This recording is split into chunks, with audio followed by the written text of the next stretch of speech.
So, what curriculum do you need to teach? All you have to use is the Boxfish app, which has everything that you need. Do you need to prepare anything for your class? No.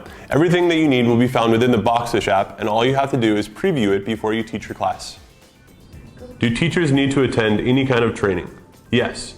After you pass the demo class and you become an official tutor, there will be a short training for you. Now in this training, we will discuss the flow of the class, how to schedule a class, and any other important notices that you might need to know about. Will there be an examination for the students?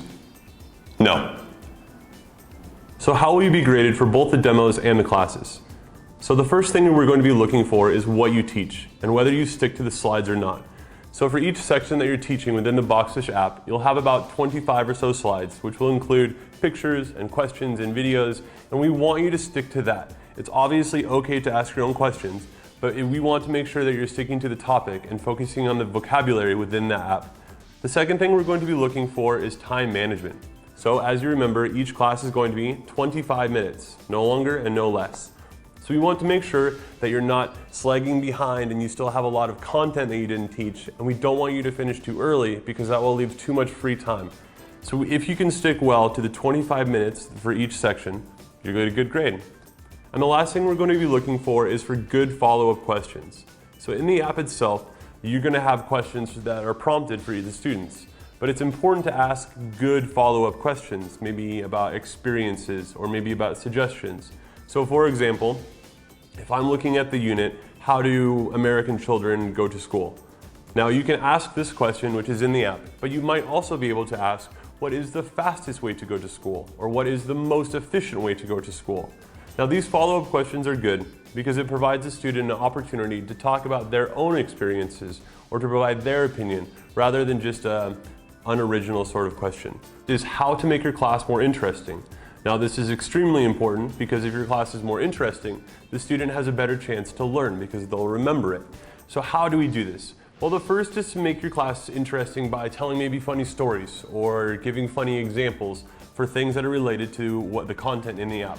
So for example, if we're talking about how do you wake up for school in the morning, I could say, oh, when I was a kid, my mom would make a loud noise and wake me up.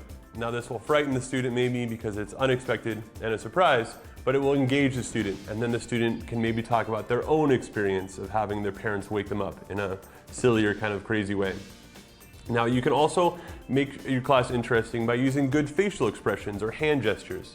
So for example, I can say, good, great, terrific.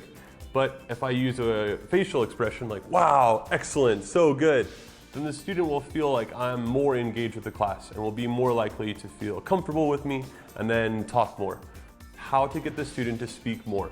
So here at Boxfish, our goal and our aim is to have the Chinese students talk more than the tutor. And to do this, we need to elicit information. So in the app, we have our own questions, and we talked about follow-up questions, which are both very useful. But we want to also maybe just tell the student to talk. Now we can do this by saying, tell me about this, or what do you think about this, or can you share an experience with me? So you're asking a question, but it's an open-ended question. It's not a yes or a no. So the student will have a lot more opportunity to share a story, which might involve 6 to 7 sentences, rather than just a yes, I like this, or no, I don't like this. So making sure that your class is interesting and eliciting information, which means having the student talk more, are both crucial to getting a good grade and success for your student learning English.